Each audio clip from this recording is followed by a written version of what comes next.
Dr. Al. Hi, Macy. Hi. How are you doing? Good. How are you? I'm excellent. I'm excellent. You look Good. fantastic. I'm so excited. I have an outline of everything that I think can help kind of generate discussion for today. So Great. I'm very Great. excited. Yeah. Yeah. I hope that folks, come. I hope that folks turn up. I know that when I sent out the link again the other day, and when Alicia sent it out over Twitter and whatnot, a lot of folks clicked on it, just to kind of see what the link was. And so they all kind of came into the room, but it hadn't started yet. So Right. See, I had like probably 6 or 7 professors sign up yeah. or email me. And then I had a few of my classmates too ask me for the Zoom link as well. So Great. yeah. Great. Yeah, and I announced it to all of my classes. I know that a bunch of other faculty announced it to all of their classes. But I do think that having a Zoom link, will be better, right? Yeah. Just kind of give that out. I've gone ahead and set one up for all of the different meetings. Okay. And I'll email that to you right now. But if you go on to like if you Google Marymount English, go onto the website, right? There's a little events listing up there at the top. And if you click more, you'll see everything. So I put them all as like university events and with the Zoom link so that people can find it, Gotcha. I apologize. I haven't really gotten around to working on the Commons website as much as I Oh would no, have liked that's to. okay. But yeah, I've been really busy with schoolwork and everything Yeah. and trying to find a job and all that good stuff. So Right. What kind of job are you looking for? Um, well, today I actually have an interview at Anthropology. Oh, interesting. It's over.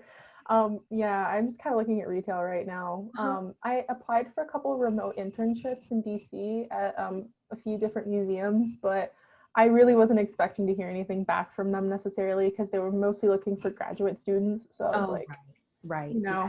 And people in like gender studies, of which I am not. So, Well, but, I mean, I don't necessarily like if, I wouldn't worry too much about maybe graduate student is a different thing, right? But at the undergraduate level, I would not worry about the discipline that they say they want, right? If they want someone who can do the kinds of things that you can do, right? So I would apply anyway. Yeah, I have been applying to a lot of writing internships. Mhm. I have one that I'm trying to work on for next summer, so I can stay in DC and kind of work that way with Raytheon for critical writing. So we'll see. Great. Hi, Aya. So yeah. So Yeah. I have it's hard. I don't exactly know his relationship to me because I have the long story, but anyway, there's this guy who may be like my great uncle twice removed or something like that. I don't know exactly what it is, but that's kind of family members. yeah, but he's after my mom died, we kind of got back in touch, and just because I remember him vividly from a family reunion when I was like 10 or something like that, and so we've been sort of in touch on the phone, and he's a big talker. So, I just like to let him talk and, listen to what he has to say. And he loves to talk about his son who who used to work at Raytheon and would travel all over the place and give presentations to defense departments and this and this and this. And so, so I know all about Raytheon. Yeah, I was saying my uncle is a defense contractor with them, and so he's looking to they're just looking for people for their DC branch, and he was like, I put you in the pot for like all the interns and everything. So I'm like, fingers crossed, I'm in contact with the head of the internship department there as much as I possibly can be. Yeah, that's cool. Yeah. And you've been looking on Handshake, right? I have. Yeah. Okay. Yeah. The other place that you can go to that's actually really great is a place called Idealist. I'll put it in the chat. Okay. Yeah. And a lot of the things that are there, you might also find in Handshake, but you may find things that aren't there. It's called idealist.org, I think. And it's it's got lots of internships and job opportunities, and they're all kind of oriented towards kind of like it's sort of socially conscious, right? That's what I'm here for. So yeah. So a lot of people kind of forget that there are all sorts of nonprofits out there looking for talented writers, you know, and why not do something that, you know, you can do, but also a topic that you love, right? So, you know. Right. Yeah. So we have 1 more minute. Until then, I'm going to be like, do the whole spiel. But I'm very glad that there are like at least this many people here so far. I'm very proud of that. I'm like, look at us. Oh, that's crazy. Okay. Well, I'll give it like 2 more minutes because I know there are more people coming. So I'll give it a couple more minutes. But give it a little bit more time. I would say I know most of the people that are on the Zoom call already. But hi.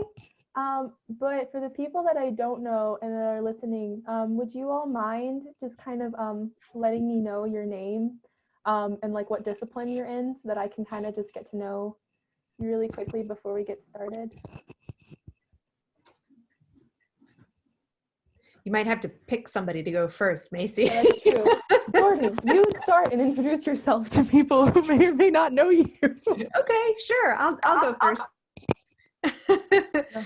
I'm Dr. Howe. I'm the chair of the English department for the time being, and I've been here since 2006. And Macy came to me with this fantastic idea, and I was like, yes, let's do it. And so, yeah, we're starting this discussion group, and I'm super happy that it's happening, and Macy has been fantastic. I teach all kinds of things from first year composition to 18th century literary studies to digital humanities and film and theater, all sorts of stuff. So, you know, I'm a Jane of all trades, I guess you'd say.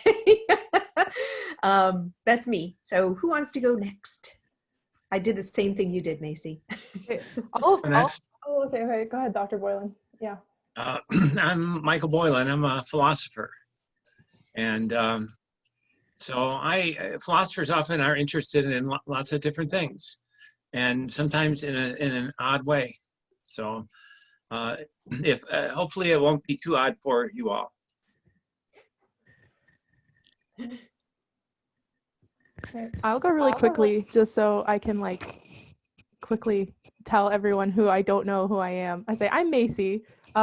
So my email was the one that was on the sheet. So I'm an English and a philosophy double major. I'm a junior. I'm an honor student. I'm really passionate about humanities, pretty much every area of academia. I just really like to learn. That's pretty much why I came to Dr. Howe with this idea, because I was just like, I just like talking to people and I like hearing what other people are passionate about. So yeah. And oh yeah, I'm a writing major, like an English writing major. So I do a lot of writing. Yeah, very exciting. It's what I like to do. So yeah, someone else can go ahead. Okay, I'll go next. My name is Aya. I'm a bio major, also an honor student, and I just recently got an English minor, so yay.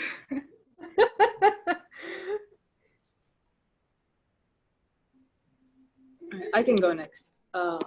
My name is Fatma, and I'm a biochemistry major, and I'm minoring in pre-med, and I'm a transfer student from George Mason. Excellent. I can go next if y'all want. My name is Jordan. I'm a senior at Marymount, English lit major.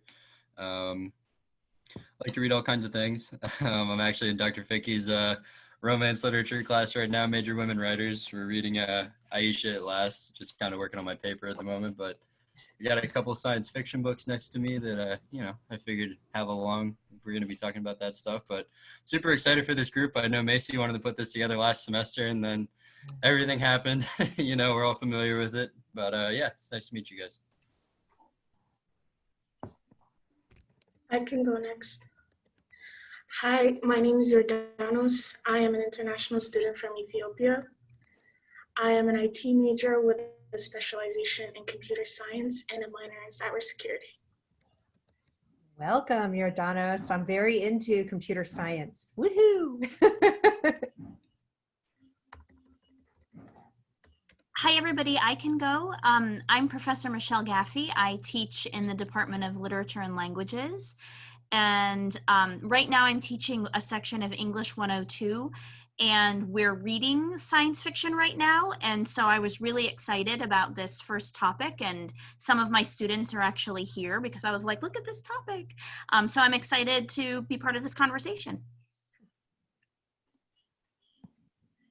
I can go next. I'm Dr. Sarah Fickey, as Jordan just mentioned. I'm teaching currently a class on romance novels, but I also often teach science fiction. I'm teaching a little bit of science fiction in my Heroes and Superheroes class this semester, and I'm hoping to teach a class entirely on science fiction next semester. So I just thought it'd be fun to sit in on a conversation and see what you all wanted to talk about.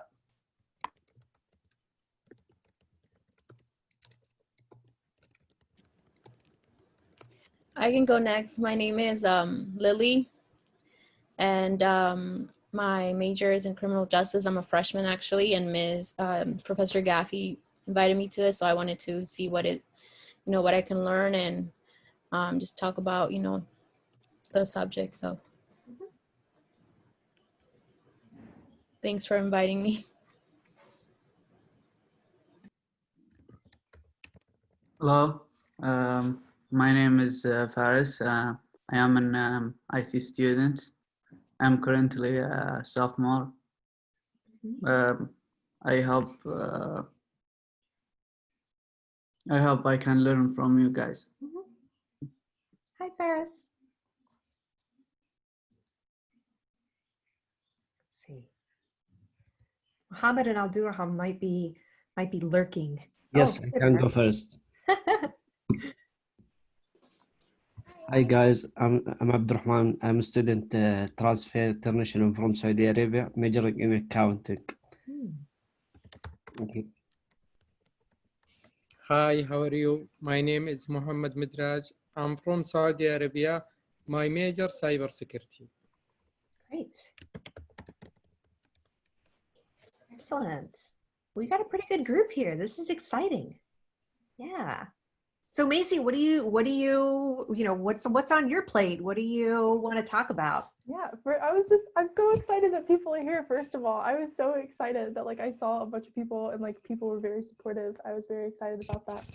Also, can everyone hear me okay? I just want to make sure everyone can hear me. Okay, cool. I just want to make sure. So I just had a couple different things that I thought maybe we should start talking about. So first, eventually later into the discussion, I want to talk about hard science fiction versus soft science fiction, the value that we see with both of those, and how we assign value as a society through pop culture and everything. I also just want to talk about our personal science fiction interests and why we personally are drawn towards it, and then maybe from that kind of glean what we can think about why we like science fiction so much, why it's become so popular recently, kind of how it intersects with, since a lot science fiction, we see it in literature, we see it in movies. I would consider those more humanities based. So maybe from there talk about how that necessarily relates to studying STEM fields in the coming years and stuff like that. So the first question I kind of just had really was, is there any specific piece of science fiction that's popular enough where most of us will understand and kind of know what we're talking about, that we can think of to really start kind of generating thoughts about what science fiction means popularly? The first thing that comes to my mind, and I know it will in the philosophy department, is Star Trek, because I love Star Trek. I know Dr. Boylan and Dr. Sachs also like Star Trek. So, but that's just one for me. I want to hear what everybody else thinks as well. Yeah. I like those examples. I can also contribute Doctor Who. It's just a really awesome series. I don't know how many people have seen it. Yes. Doctor Who. I got this. I'll try to dig it up in just a second. But somebody on this free listserv gave me a painting of Alice in Wonderland in her blue dress with the TARDIS, the blue TARDIS. She's holding it up, like the drink me thing, and it makes me very, very happy. So I'm right with you, Aya. Oh, excellent. That is a wonderful scarf. I love that. Is that the fourth Doctor's scarf? Yeah, that's right. Oh my gosh. Dr. Who things. Oh my goodness. Nice. Right. So I thought about it. It's really interesting that you said The Hobbit, because when I think of The Hobbit, I typically think of fantasy, but now that I think about it, there are really like almost like industrialized elements of parts of The Hobbit and the Lord of the Rings movies that I don't think a lot of people consider a lot of the time. So that's really interesting that you brought that up. I like that example. And then Jordan, I'm so excited for the new Dune movie. Oh my gosh, I'm so excited. Oh my gosh, so exciting. And then, oh, Blade Runner, that's a good one too. I love Blade Runner. 2049 was such a good movie. So yeah. Oh yeah, Do Androids Dream of Electric Sheep is wonderful.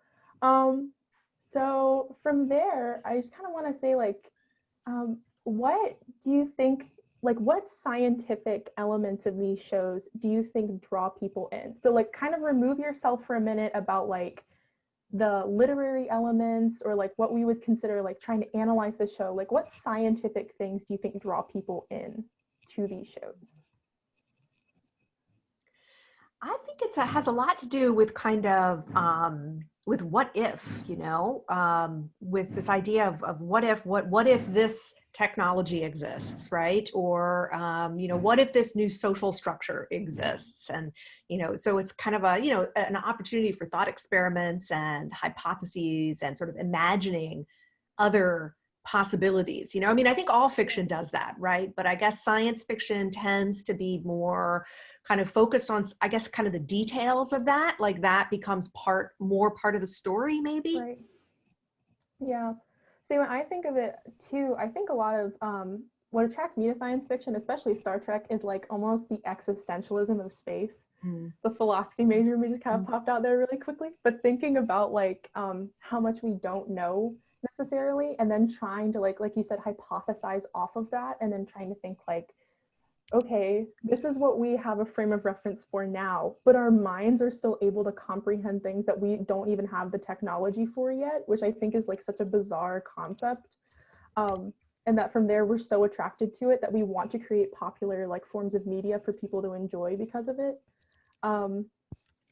So I say The Matrix is also a really good example, and so are Octavia Butler's short stories. Those are also really wonderful as well. I also think a lot of the appeal of this science and science fiction, as opposed to the magic and fantasy, is the idea of transformation, and transformation on a level and a scale that doesn't usually happen in fantasy, where one person is transformed into an animal or something, but it's not like half of society is suddenly a cyborg and can do amazing things, and the other half is left to grovel in the dirt, Right. So it's from, science fiction, I think of it as imagining these tremendous possibilities for change, and both the good and the bad consequences of those for human society. Yeah. And just to go along with that, I think it's the possibilities for change that are particularly rooted in things that humans can build and create and design. That, again, that's sort of where the difference from fantasy magic comes in, is that science fiction is so much focused on humans can imagine and then try to build and create these technological systems or biological innovations or whatever. What does that mean? Like what do those changes cause? Is it Blade Runner where it sort of takes a really negative perspective, or are you going towards a more optimistic changes and innovations? But I think it's that human driven innovation that's part of science fiction too that's really interesting. Yeah, I think kind of going off that, Dr. Ficky, for some reason a lot of the science fiction I think I've been into lately has been kind of centered around like problems with ecology and stuff like that. And we're studying in Dr. Norton's class eco-criticism. And it just kind of reminds me of Dune, and Mad Max as well, with water wars and stuff like that, apocalyptic, situations and stuff like that are either sometimes caused by technology, or they're trying to discover a technology to solve it or remedy it, which are really interesting points, I think, for me. Yeah. I don't know about that question, Dr. Sachs. Does it follow that Doctor Who isn't really science fiction? I mean, I guess there are lots of different kinds of science fiction, you know? I think that's the issue, right? There are lots of different kinds of science fiction. Right. I mean, like, I was just sort of wondering, like, in a way, like, you know, that do we all know this remark by Arthur C. Clarke about technology and magic? No, I don't think so. It goes back to Arthur C. Clarke, the old science fiction writer. Any sufficiently advanced technology is indistinguishable from magic. Right. Yeah, that's right. I don't know that I attributed that to Arthur C. Clarke, I guess. Yeah. It sort of makes me wonder, like, you know, I mean, as a Doctor Who fan, right? Obviously, it does raise a question, right? So, given that, you know, Gallifreyan technology is indistinguishable from magic, and so many times the Doctor is portrayed as basically a magician, you know, is it maybe Doctor Who is not really science fiction, it's actually fantasy in a science fiction presentation? Yeah, sort of wrapped in science fiction. Yeah. I was gonna, I think that that's a really, really good, interesting point, especially looking at how we define genre specifically. Because I think a lot of the time we use the word like fantasy and science fiction and stick literature in those categories, or like just any form of media in those categories, thinking that they all kind of subscribe to those same like list of things that we think about, those same attributes that like all these different things have. Whereas I think you're right, like I remember from Doctor Who, they refer to him like as he's a magician. He's not like most of like anybody else that's on Gallifrey or anything like that. Like he's a specific different kind of person. So in saying that too, I think that we could describe science fiction as fantastical in its own form without like it in and of itself, it is its own type of fantasy. Like we don't realistically have the access to the technology and everything that is in these like movies and television shows and books or whatever. So in and of itself, it's its own type of fantasy that we like to think about and that we like to kind of stick ourselves in and wonder what it would be like to live in those worlds. Yeah. But, you know, I do think that so this kind of goes back to your question about hard sort of versus soft science fiction, you know, and I mean, I get your point about genre, right? I do think that we tend to sort of arbitrarily put things in different categories based on what we value and what kind of systems are in place to kind of help us value that, right? Like, but hard science fiction is often built like around parts of things that do in fact exist, right? And then they kind of get extrapolated out in very like particular forms, like that recent book that came out, The Martian, that was turned into a movie by, who is it? I can't remember. Andy Weir. Yeah. I mean, that one is very much, it's all about sort of math and science, right? And it's not very fantastical in a way because it's so based in sort of reality in a way, right? Which is interesting, but I do take your point that it can have an element of fantasy because it's not necessarily sort of what we think of as the real world, right? Right. That's interesting. And I guess I like the way Dr. Fickey put this point about how science fiction involves something that is sort of humanly imaginable, right? Right. So, you know, it's even if we can't really think through the physics of hyperspeed or wormholes or whatever, it's kind of easy. It's kind of easy for us, in a way, imagine. Okay, given this not huge conceptual like leap, what would then happen to society, or what would happen to human relationships? What would happen to war? Mm-hmm. So I think that's going to be, I think that's important in a way. And I think it's you know, so I mean, so, you know, we talk about Star Trek, but then there's this interesting question, like, what about Star Wars? Mm-hmm. Right. Is Star Wars science fiction? Now, this, of course, many nerds have come to blows over this question. I feel called out a little bit by that like intense nerd talk because I love Star Wars and Star Trek. I find myself divided between them a lot of the time. Yeah. But that's a separate discussion. I think, sorry, Carl, but I think maybe we want to also distinguish between how we're defining science fiction in terms of like, abstract or philosophical qualities or elements, and the historical development of the genre, right? Because, there's a lot of the old classic sci-fi that we wouldn't now necessarily, think of as science fiction, except that it was part of the foundation of the genre 100 years ago. And the writers who came later, wouldn't have written what they were writing without those earlier books. Right. So yeah. I'm interested in hearing from some of the other students here. Like, when you think of science fiction, what do you think of most? Like, what do you feel like is the most important thing about something, if you're going to call it science fiction and not something else? Well, I guess maybe it has to be attainable, sort of. Like, it's something you can imagine the human race kind of getting there. Like, there are some episodes, actually most episodes of Black Mirror, where something is just so crazy, like you can't really believe it would happen, but the technology is similar enough, like for you to kind of see like the human race headed that way. And that's like terrifying, but at the same time, it's still sort of like reachable. And it's kind of like up to you, like whether you want to stop that or advance it. Yeah. So that's a really good point, about like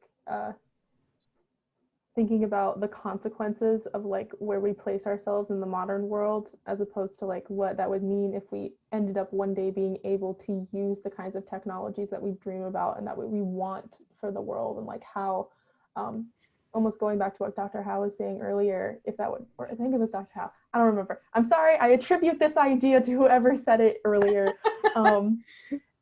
That like it either takes a very negative route, or like sometimes it can take a very positive one. And depending almost on what that technology is, or depending on what that idea is, it can deviate in two different directions. And we can think like, are we going more the like really cool like Star Trek-y route, or are we going the like, oh my gosh, I don't even remember. Oh, The Android's Dream of Mechanical Sheep. Like if we're going that route, in terms of deviation. I couldn't think of of what, even though I said the movie name earlier, it has now escaped me. Blade Runner? Yeah, so, I mean, I like this distinction between both science fiction as a side of both utopias and dystopias. Yeah. Right. And I think that's maybe another distinction that's sort of worth thinking about here, which is picking out as Macy's distinction between a kind of Blade Runner like dystopia and a more Star Trek like utopia. Yeah. You think that Star Trek is utopia? Of course, my Star Trek only runs 3 seasons. The first 3 seasons, and with William Shatner and so in that version, it was just normal day-to-day life in a spaceship that goes several times past the speed of light, which is impossible. The Star Trek that we grew up with is much more utopian than that. Yeah, that's probably. I didn't see the bald guy, the Shakespearean actor guy, but the bald Shakespeare guy. It's much more utopian than what you grew up with. I would put it to you that a controversial statement that science fiction is inherently didactic and therefore has to make a point about something, politics or ethics or sexual roles, gender. If it doesn't, then it's not science fiction. So I would then ask you, like, what's at stake for you in saying that, right? Because I'm thinking about, say, any novel that one might read, right? You want to associate, it's got a point, right? It has a point to it. Any text, that you read. So why, like, it sounds like you're privileging science fiction as a thing that talks about, right, these philosophical ideas, but no other fiction does. So I'm playing Well, devil. yeah, let me, as in the words of John Kennedy, let me say this about that. The idea of many novelists who I've talked to, most of them claim that they are not in the philosophy and truth-telling business. They say that they are only a mirror up to nature, and that they are only reflecting, and they're really not saying anything. When we used to have meals with the people in the poetry series, I asked them every single time, only person who said that his poetry spoke truth was Anthony Hecht. Everybody else said, no, I just tell what the stars look like, or marigolds look like, and I'm you just know, but isn't that a way to? I know we're getting off track here, right? But this is a philosophical argument, right? I mean, but isn't that? I mean, if you hold a mirror up to nature, right? Aren't you telling truth in some way? Like, what do you mean by truth, right? And does it depend on being an intentionalist, right? Like that the author has to know and intend to speak truth in order for it to be truth? What about all the readers? It's a kind of a positivist idea. The positivist says, I'm just putting out facts, make with it what you want. And maybe that's a lie, because maybe they really do have an idea because they choose the facts to put out in front of you. Even the anti-Warhol movie, the Empire State Building, which I don't think anybody's ever actually watched because it's 24 hours long. You know, it starts at the bottom, goes to the top with the phone call, and then a bird flies off, and then and that's the end of the movie. But isn't that truth? Like, well, why did he wait to the bird? And I bet you that he had several takes and cuts, and I bet he put that together, and even though he said otherwise. So there are those people though that say, I'm just putting the facts out there. You figure it out. I'm not a truth teller. I don't know anything. That's why I'm an artist. That's what they say to me, at least. Maybe I bring out the worst in people, but that's what they have said to me. Yeah. That's an interesting point that you. I was about to say, I really like that idea. Oh my gosh, that's such a good point, because I don't think people think about that so often as thinking really of. Difficult because I mean something could be happening, it could be real, but to others it's not something that is something that they can comprehend, so that makes it fictitious sort of to them.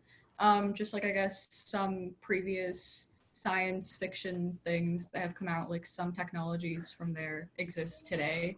So while it was fictitious before, it's real today. Well, you know, if you're just thinking about looking into the future, and they have a big science and technology museum in Munich, Germany, and they have these little pamphlets. In fact, anybody can go and buy them. They're not very expensive. They cost about €1 or €2 each, and they part of the rigor to publish in this is you can't take any stands on anything. You just say, what if we all had air helicopters instead of cars, or things like that, and then you just say, kind of like the TV show The Jetsons. You're probably all too young to have ever heard of this, but it was a comedy, a fantasy thing. And they try not to make any, it's just like, it could be like I Love Lucy and so forth. See, and none of you probably heard that either, but it was just like things are happening day-to-day life, except that there's that there are flying saucers, or we go clap like this and the food flies in our mouth and things like that. If you're just playing with what things might be 100 years from now, and right now, anybody wants to look at Scientific American this month has 175 years of Scientific American, which is, you know, the best-selling magazine in U.S. history, and they go back and look at it and say, we used to talk like this about science, about cars flying and cancer disappearing, and we just would put it up there as this could happen. Then we stop. They stopped somewhere after World War II. Maybe the Holocaust did it to them, and they saw something that was unimaginable, and it blew their minds in the opposite way. I don't know, but this is a good question if you're trying to figure out what science fiction is, and I don't have a clue. I just think it's didactic. Yeah, I would say pretty much along, like, I would say my answer for what science fiction would be along the lines of what you guys were saying. That's basically based in some kind of reality, like where it's like feasible and it's attainable, but it's also like it changes, I guess, like one variable or something to try to be like show what if this happened, like Back to the Future. It was what if they had time travel, and so it's kind of like that. So like if you look in the word science fiction, it's like almost like an experiment in a movie. It's like a hypothesis kind of. I like the idea about like I think that also can intersect back to what we're talking about, like with literature and like creating science fiction plot itself. Like we can talk about what science fiction is like all day and, you know, like trying to define the genre, like what specifically that it means. But also one of those things too is looking at how we utilize what we popularly and philosophically would like to call science fiction, and then seeing how that can integrate with popular culture and like doing like movies and stuff like that, and using that and being like, how do we apply these like technologies that we've created or anything, or like these philosophical principles of like science fiction, and how we can insert those into problems that like we would want to fix or something like that. Somebody on the chat mentioned N.K. Jemisin earlier, so I'm kind of curious. Sorry, y'all. My computer is telling me I have to do something. I don't know. Talk about science fiction, right?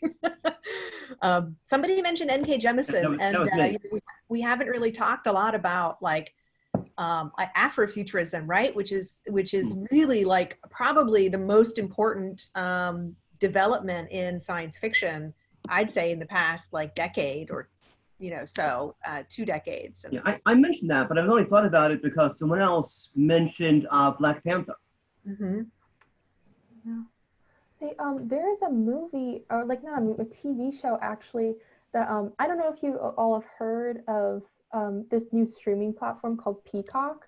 I think it's something that Google's trying to pioneer currently. I don't know too much about the platform itself, but I have seen some trailers recently on YouTube about a show that literally is almost exactly like that. Like if African Americans actually were the people, or like African people were the people who colonized other places in the world, and what the world would be like from there. It's based off of a novel. If I'm honest with you, I don't really remember what the novel is, but I just thought it was a really interesting concept. What's it called? The network is the new streaming network is called Peacock, and it's on NBC's attempt to get people to pay them. NBC, that's what the show is that you're mentioned. Although I think I've seen that preview too. Yeah, I've seen it a couple times. I don't think the show's on yet, but like I said, I'm pretty sure it's based on a novel, but I don't remember who wrote it, what it's called. I don't know. I just know that that's what the show is, and I was hearkened back to in the chat when somebody mentioned Black Panther. I think Dr. Boylan did. It just made me think of that show. So it's interesting because I feel like what some of these authors or show creators are pointing out, and particularly I'm thinking of Nydia Okorafor, who writes African futurism, and she, I think one of the things she gets at in her books is the way that you imagine the future and think about science and using the future. Thank you, Dr. Howe, is predicated upon where you come from, like your cultural background, your history, and the perspective on the world that you have.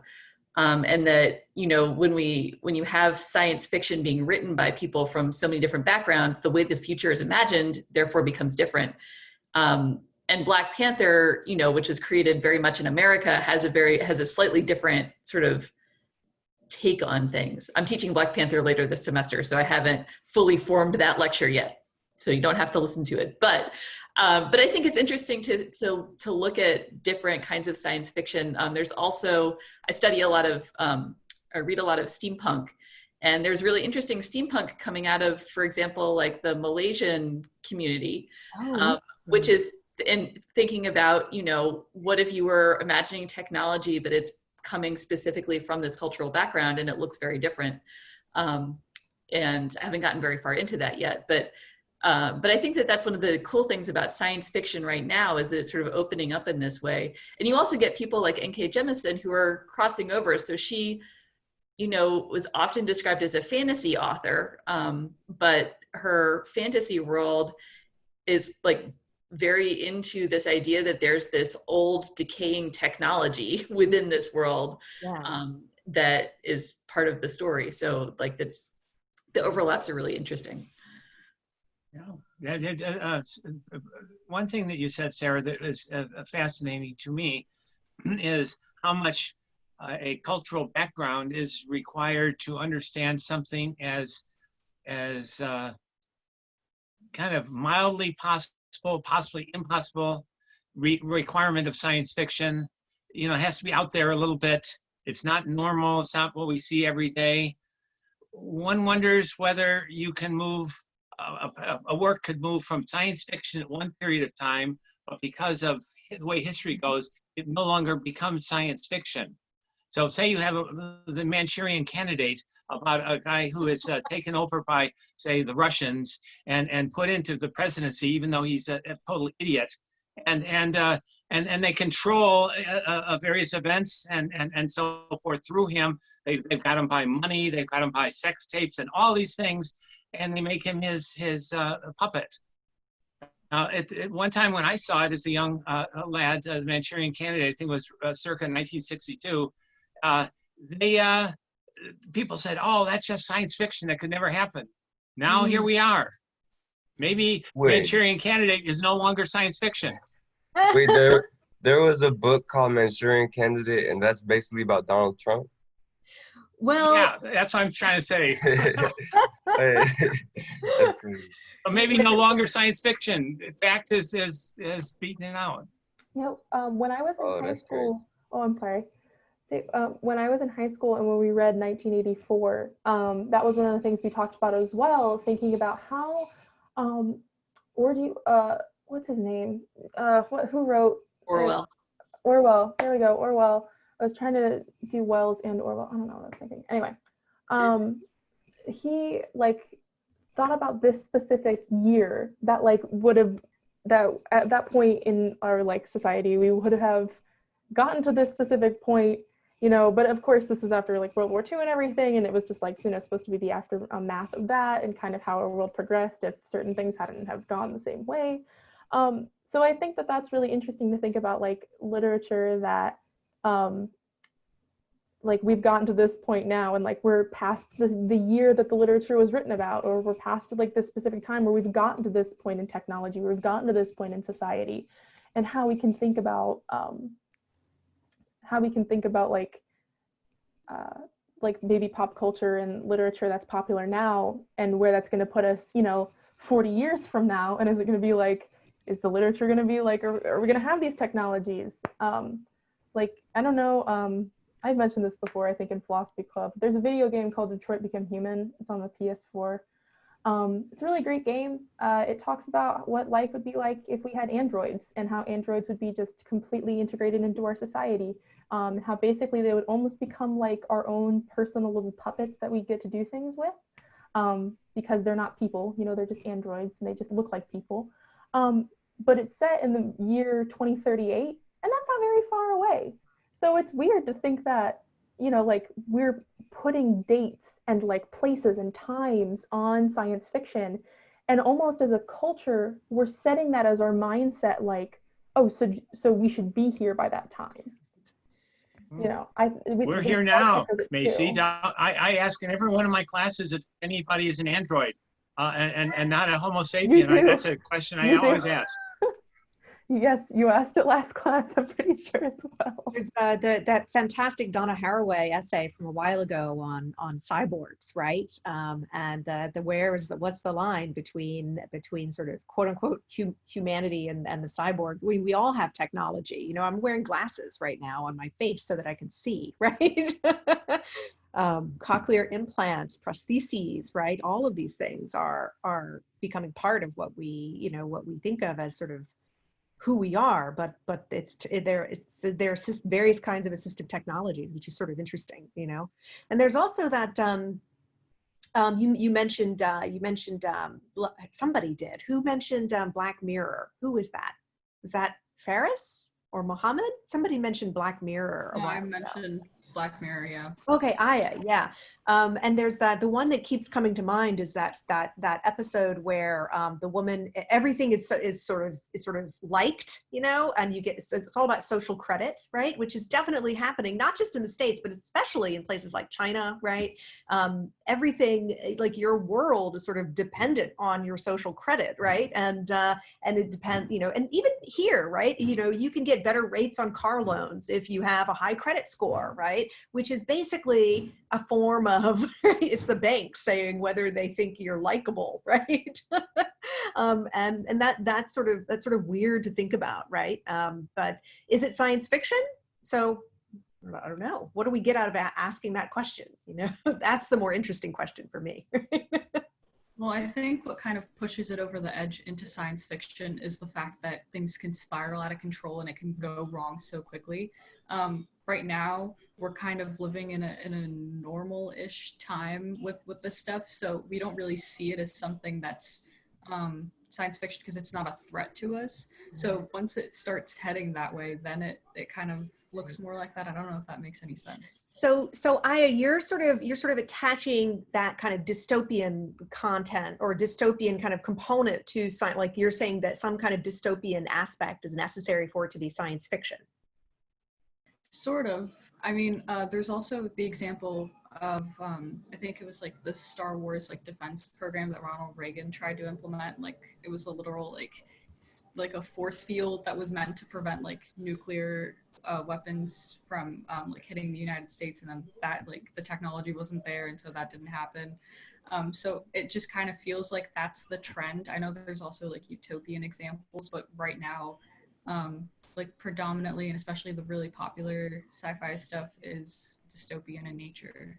Right. And that changes, I imagine, like it changes over time, right? You think about the stuff like that Dr. Ficky was talking about, sort of steampunk. There's usually something very hopeful in that kind of technology, in some ways, right? Maybe I'm generalizing. I mean, it really depends. I'm really interested in like optimistic versus pessimistic like fiction, because I feel like it's much easier in some ways to write a dystopian future, to imagine the technology that could be coming up based on what we know now about, you know, IT and artificial intelligence and climate science and things like that, and predict a negative future. And it's harder to then imagine the way out of it. So in order to have a story, you need conflict. In order to have conflict, like usually that means that there's something depressing happening. And so you can either sort of stop there or you can keep going. And I think that's what, you know, if you're thinking about like Octavia Butler's works, which are getting a lot of press now, especially Michelle was talking about this, but her novel Parable of the Sower and its follow-up Parable of the Talents, and then some of her short stories. So I'm going to be teaching a short story called Speech Sounds later this semester, which is sort of, you know, near future science fiction, dystopian. She does at the ends of her stories tend to try and find an optimistic way forward, to try and imagine like, well, how would you get out of this scenario? But it's really hard. And especially in something like Parable of the Sower, she doesn't really quite get there. She kind of looks like she's getting there, but it's not imagined, sort of the solution isn't fully formed, because I think it's harder to do that. You know, but there are stories that can be more optimistic, but, you know, I would say that most of the time I feel like people writing science fiction sort of lean into pessimism. This is why I study romance novels, because they have to have an optimistic ending. And so I think it's fascinating when they use genres like steampunk or science fiction, and make that work with an optimistic ending, because a lot of other times you don't necessarily get that optimistic ending. You get something that's much more sort of like, maybe we've identified the problem, but we're not sure we're going to be able to solve it, which is, I feel like, how a lot of books end. Yeah. So in standard academic mode, I want to offer both a comment and a question. So we talked briefly about Star Trek at the beginning of this conversation. I don't think it's interesting, and I think not often noticed, that Star Trek is a post-apocalyptic world, right? That it goes deep into, and this is something that was actually emphasized not just throughout the original series, but also emphasized in the very first episode of The Next Generation, Encounter at Farpoint. Yeah. And it's not, and most people, and it's so easily presented as, well, everything's just lovely because we solved the problem of scarcity. But they had to go through nuclear holocaust to do that. Right. But I also want to pose a question for you guys. It seems as if dystopias are more popular than utopias. And if that's true, why do you think that's true? Well, I think that those are all interesting points. Like, I guess it would probably be more popular because it's kind of like maybe more easy to conceptualize how like one little thing could go differently and how everything could kind of turn out like kind of less ordered or less in a like just different from how we like how it is in reality. And going back to what we were talking about with like how to distinguish science fiction with another genre, it's kind of uh like the feasibility and like the statement that is being made kind of. So it's kind of like the feasibility part. You know, there's a show Adventure Time, and that's about like kind of like a dystopian reality, but that's not really realistic. So it's kind of like it's that would be fantasy. And then there's also like magical realism and stuff, but um so uh so yeah, it's kind of like about the feasibility and like the statement that it makes. Yeah, I was gonna say, I don't know. I think it's kind of funny. I was just kind of, mulling over the question, and I think dystopias are more popular because they provide a lot of movement for plot. I think that a dystopia is something that needs to be fixed, or it's something that you're running away from, or it's something that you're trying to like reform, which I guess is similar to fixing it. Whereas a utopia is everything's already great. Obviously, we do see science fiction where the utopia crumbles. Whether at the beginning or the middle or the end, wherever it is. But I think that it's much more interesting to me as a reader to watch how society gets reformed. Like Dune, for instance, the first book starts off sort of in the middle of a dystopia. Like the galaxy is kind of in turmoil. There are all these rival families and stuff like that. All these plots going on, and it's kind of like I can't really tell what's broken or if something needs to be fixed, but it does seem like there's sort of a disjointed society that disagree on a lot of things, and it's going to cause a lot of turmoil at some point in the book. And I think that that's kind of why dystopia is appealing, is that something is broken or something is wrong, and it might not seem wrong to a certain faction in the book, but it appears that the majority opinion is that something is wrong and it needs to be fixed or reformed or something like that. Reformation is always interesting. Yeah, or at least like it appears to the reader that like something needs to be fixed. Like, yeah, that's a good point. Like, cause there's this one book, I forget what it's called. It was Fahrenheit something. It was about basically a dystopia where like everyone was trying to burn books. I don't remember why, but it was just kind of Fahrenheit like 451. yeah, that was it. Fahrenheit 451. And so yeah, kind of it's like one thing changes and it's like what is wrong with society then and what happens in that situation.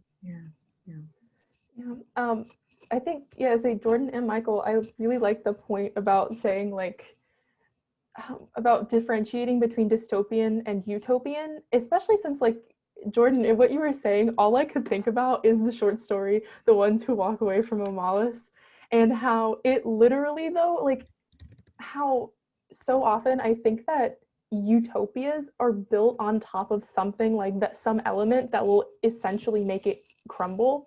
And Thomas More also talks about that in Utopia as well, like that it's a fundamental part almost of a utopian ideal that something is given up in order to have something else being built up.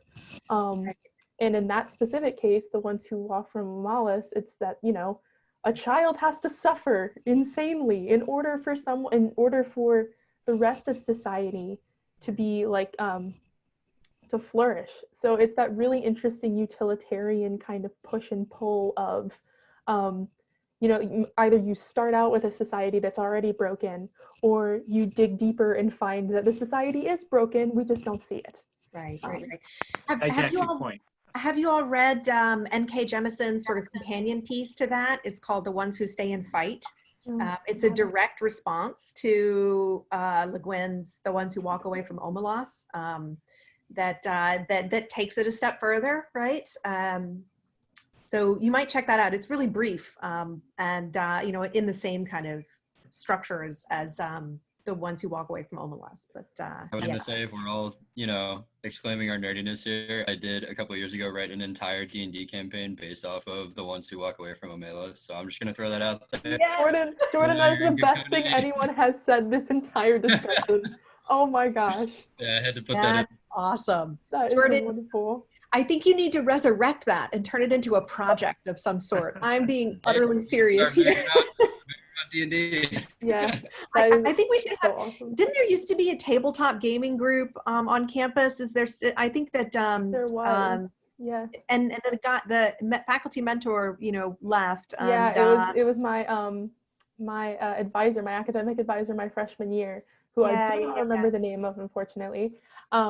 He was in head of the tabletop gaming club, and it got taken away. Not taken away, but like he left. So I feel like we need to restart that. Yeah. Well, you know, we had a long discussion about is it easier to write bad things happening as opposed to good things happening? Sometimes that's hard to determine. There's a philosopher wrote a novel, the guy's William Gass, it's called Middle Sea, and in the book he has this over and over again. He says, you know, I think that the environment, that world will end. Then I think of something really worse, that the world doesn't end and keeps going on like it is. So the idea is, if the world were to end, however it ends, that might be better off than what we've got now. So, you know, it's hard maybe to say which is, and I think he repeats that. My memory's not so great these days, but maybe 80 to 100 times in a 400-page book. So it's like all over the place. And you don't know what is the good outcome and the bad outcome. Everybody's lying, as I recall. And so the better liars win, and the worst liars don't. And it's hard to know what is a good outcome and a bad outcome.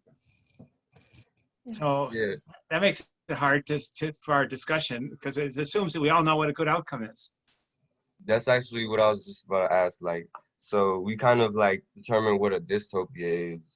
Then, so I guess my question that I'm like propounding is like, how would you classify perfection? Because it's interesting that we're talking about philosophy, and the other day in my philosophy class, like a question that my teacher asked brought me to this question, like what do we classify, what do we determine is like a perfect society? What is perfection? And there was someone who asked in the chat, is a utopia necessarily boring? I don't remember who said that, but that made me think of that, like, what is perfection? This has been such great discussion, but we're trying to cap it at an hour. And I had just a few like kind of closing thoughts really quickly before we finish. But before I say like anything, I am so heartily like just so excited at how like animated and engaged the discussion was today. Like it was a lot more than I was asking for to begin with, and I was so like, my expectations were just like completely blown away. So thank you so much to everybody that like offered their time to coming. That is just so wonderful. Also, I now have a lot of things to read and watch, which is great because I'm bored. So really quickly, I just wanted to go ahead and let you all know also our next meeting is going to be October 21st. Dr. Howe and I are trying currently to see if we can get it maybe to be on campus, socially distanced, obviously with masks and all that good stuff, but that way we would be able to kind of enjoy the nice cooler weather. And we had an idea of like wearing costumes because, you know, Halloween, and I'm totally up for that because I love costumes. So maybe doing that too. but that one as well, the theme would be fairy tales and feminism. So yeah, so talking about kind of the dark underside of like a seemingly pretty story, which is something we kind of touched on today with utopia and dystopia. So that's kind of cool. So yeah, that will be the 21st, again from 12 to 1. And then what else do I have to say?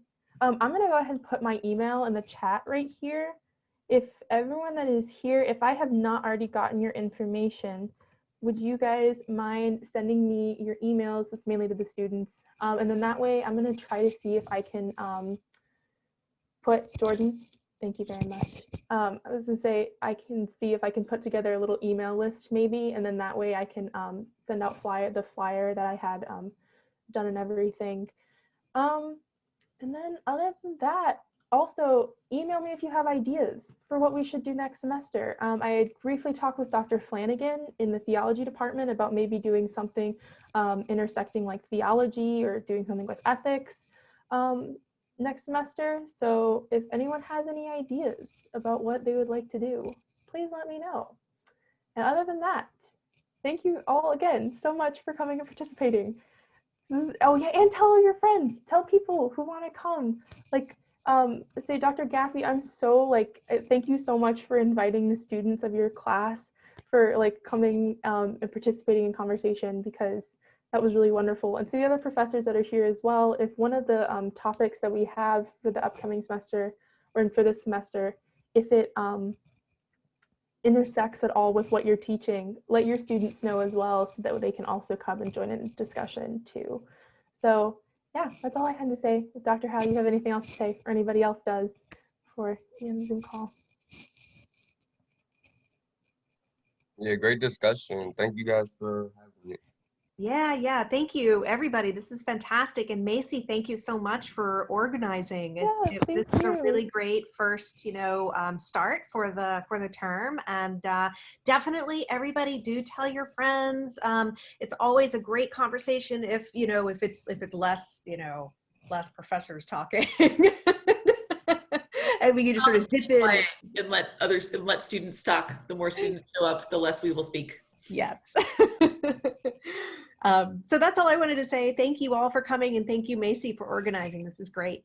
Yeah, thank you. Again, really quickly, if you guys, just before we end the Zoom call, if you could put your email in the chat box, and then that way, yeah.